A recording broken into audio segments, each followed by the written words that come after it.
I'm Elena Vasquez, 36. This is the story of how I turned a childhood nightmare into a life sentence. December 23, 1995. Atlanta Hartsfield, the day before Christmas Eve. I was 6, drowning in a puffy purple jacket and clutching a one-eyed teddy bear named Mr. Buttons. Monica and Derek Lang were speed-walking me through concourse, be like an overdue rental car. No hand-holding, no stay close, sweetie. Just Monica hissing, "Hurry up, Elena. We're late for Grandma's flight." They parked me beside a broken luggage cart near the tram. Sit. "Don't move. Count the red suitcases. When you hit 100, we'll be back." I counted to 312. The airport emptied. The lights dimmed to that sickly yellow that only abandoned places wear. A janitor finally found me at 1:17 a.m. But before the social worker could arrive, a quiet black man in a camel coat stepped out of the shadows. He'd watched the whole thing from a gate across the hall. "I'm her godfather," he told security. "Family emergency."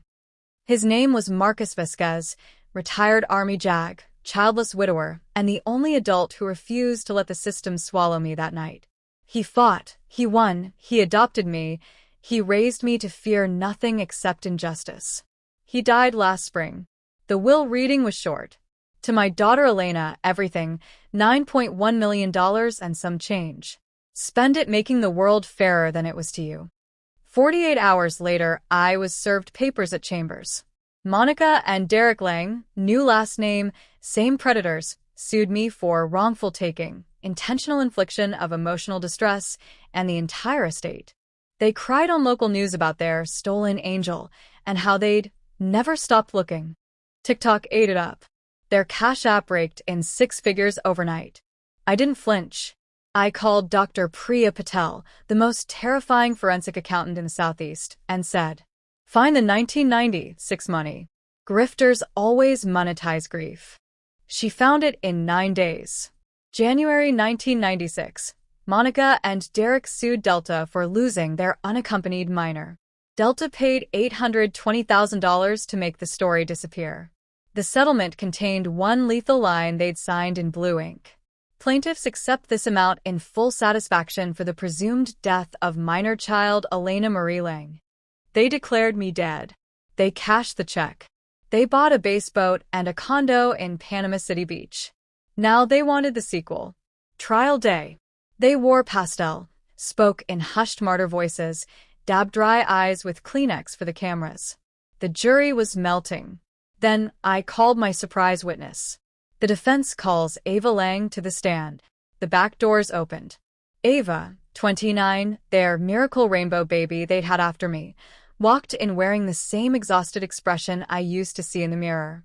She didn't look at them. She looked only at me and said, "I'm done being the replacement gold." She took the stand and gutted them alive. "Growing up, Elena wasn't a sister," Ava said. "She was a ghost they kept on payroll. Every time money got tight, they'd trot out the missing child story. Church donations, GoFundMe before GoFundMe existed, free groceries from neighbors who felt sorry for the grieving parents. I found the real evidence in Mom's hope chest last month. Casino chips, pawn tickets, and a folder labeled Elena Reward Fund that was actually full of Vegas win/loss statements dated the week she disappeared. The courtroom went dead silent. Then Ava pulled out the final blade, a Polaroid of Monica and Derek on a cruise ship, arms raised in victory, timestamped December 27, 1995, for days after they left me. Monica screamed, "She's lying." Derek tried to bolt. The bailiffs caught him by the bar. I rose from the bench. No one had told me I couldn't speak directly. I wrote the rules that day. "Mr. and Mrs. Lang," I said, voice like winter, "you sold my childhood for $820,000 and a timeshare. Now you want $9 million more. Here's the new math. You just committed perjury in open court after committing felony insurance fraud in 1996. Have a nice life in federal prison." Gavel down. Case dismissed with prejudice. Immediate referral to the U.S. Attorney for prosecution. They were cuffed in the hallway, still screaming that I was ungrateful. Ava moved to Austin 3 months later and now runs outreach for the foundation I started with Marcus's money.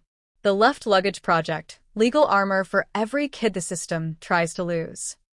I still have Mr. Buttons. He sits on my bench in chambers. Some days, I let him watch when I sentence the worst offenders. He likes the sound the gavel makes. Monica and Derek took plea deals for years each. They'll be out before 60, but they'll never touch a dime. The $820,000 was clawed back with interest. They left court that day wearing orange jumpsuits instead of pastel. So tell me again, guilty or not guilty? Because I already voted. And the verdict was delicious.